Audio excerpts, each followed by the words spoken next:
সালামু আলাইকুম বন্ধুরা, শুভ বিকালবেলা। কেমন আছেন আপনারা? যেখানেই আছেন ভালো থাকবেন। আমার ফেসবুক ফ্রেন্ড ফলোয়ার, সবসময় আপনাদেরকে আমি ভিডিওর মাঝে বিরক্ত করি, ভালো মন্দ নিয়ে লেখালেখির মাঝে বিরক্ত করি। সবাই আমাকে একটু ক্ষমা দৃষ্টিতে দেখবেন।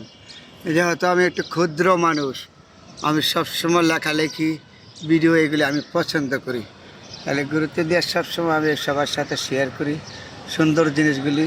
এটা হলো কত সুন্দর দেখা যাচ্ছে না দূরে থেকে, যে গাড়িগুলি যাচ্ছে রাস্তা দিয়ে, তা দিয়ে খুব দারুণ সুন্দর একটা জায়গা। এটা আপনাদের সাথে শেয়ার করলাম ঠিক বিকালবেলা। বন্ধুরা সবাই ভালো থাকবেন, যেখানেই আছেন সবার জন্য দোয়া এবং শুভকামনা রইল। কারণ আমরা তো মানুষ, কেউ আমরা চিরদিনের জন্য নাই। তারপরে সুন্দর জিনিসগুলি আমরা সুন্দর বলবো, মন্দ জিনিসগুলি মন্দ বলবো। এটাই হলো আমাদের এই সমাজ। আপনার আমার কোনটা ভালো কোনটা খারাপ আপনারা বুঝেন, আমিও বুঝি। তারপরে জানিও আমরা ভুলগুলি করি, ভুলগুলিতে যাতে আপনি আর আমি সবাই বিরত থাকতে পারি, তাইলে আপনার জীবন সুন্দর হবে, আমার জীবন সুন্দর হবে। আসেন আমরা ভুলগুলি সংশোধন চেষ্টা করি সকলে। আমি একজন ক্ষুদ্র মানুষ হিসাবে সবসময় আপনাদের সাথে ভালো মন্দ নিয়ে শেয়ার করি। হয়তো ফেসবুকের মধ্যে একটু বিরক্ত করি লেখালেখির মাধ্যমে। এর দ্বারা করলাম খুব সুন্দর একটা জায়গা তোদের সাথে ঠিক বিকেলবেলা শেয়ার করলাম। বন্ধুরা যেখানেই আছেন ভালো থাকবেন। এই দিক দিয়ে বাগান টাগান কত সুন্দর, খালি জায়গা তো জায়গাটা, এই যে গাছপালা সবুজ শ্যামল, তার নাম রাখিছে আমাদের সোনার বাংলাদেশের। তো ঢাকা শহর আসলে উপর দিয়া যতই সুন্দর ফিটফাট, কিন্তু একটা কথা আছে না, উপরে ফিটফাট পিঠের দিয়া সদরঘাট, কিন্তু উপর দা ঢাকা শহর ফিটফাট ঠিক আছে, নিচে দা হয়তো একটু দুর্গন্ধ থাকতে পারে, ময়লা আবর্জনা থাকতে পারে। তারপরেও যারা আমরা কর্ম নিয়ে ঢাকা শহর বসবাস করি, কিচ্ছু করার থাকে নাই।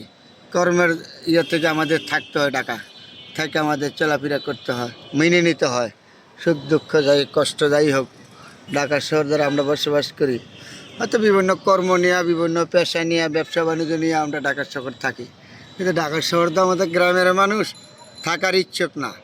সর্বত্র শান্তির জায়গা হলো গ্রাম, গ্রামের মতন শান্তির জায়গা কখনো নাই।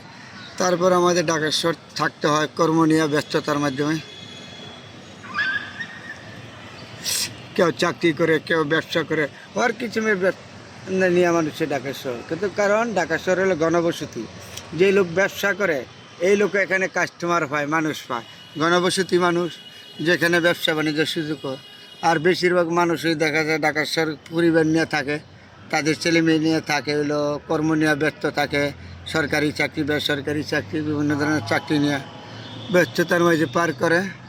তারপরে ঢাকা শহর আমাদের মানুষ থাকতে হয়, কিচ্ছু করার নাই। ভালো মন্দ নিয়ে আমাদের জীবন, সুখ দুঃখ কিছু, দুনিয়াটার মধ্যে আসছি একলা, চলে যাব একলা। তারপরে ভালো কোনটা খারাপ কোনটা আপনার আমার প্রতিটা মানুষের জানার উচিত, দেখার উচিত।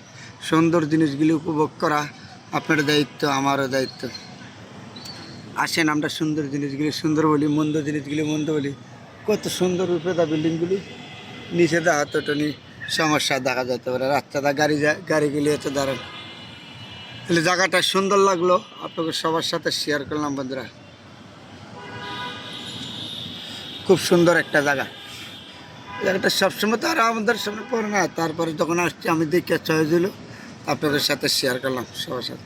রাস্তাটা গাড়িগুলি যায়, মানুষ হাইটা যায় ঠিক বিকালবেলা। বন্ধুরা সবাই ভালো থাকবেন, সবার জন্য দোয়া এবং শুভকামনা রইল। আমি একজন ক্ষুদ্র মানুষ, আমার প্রতি সবাই ক্ষমা দৃষ্টিতে দেখবেন। ভুলকুটি আমার হইতেই পারে, হইলে আমাকে ক্ষমা দৃষ্টিতে দেখবেন সবাই। সবার জন্য দোয়া এবং শুভকামনা রইল ঠিক বিকালবেলা। বন্ধুরা সবাই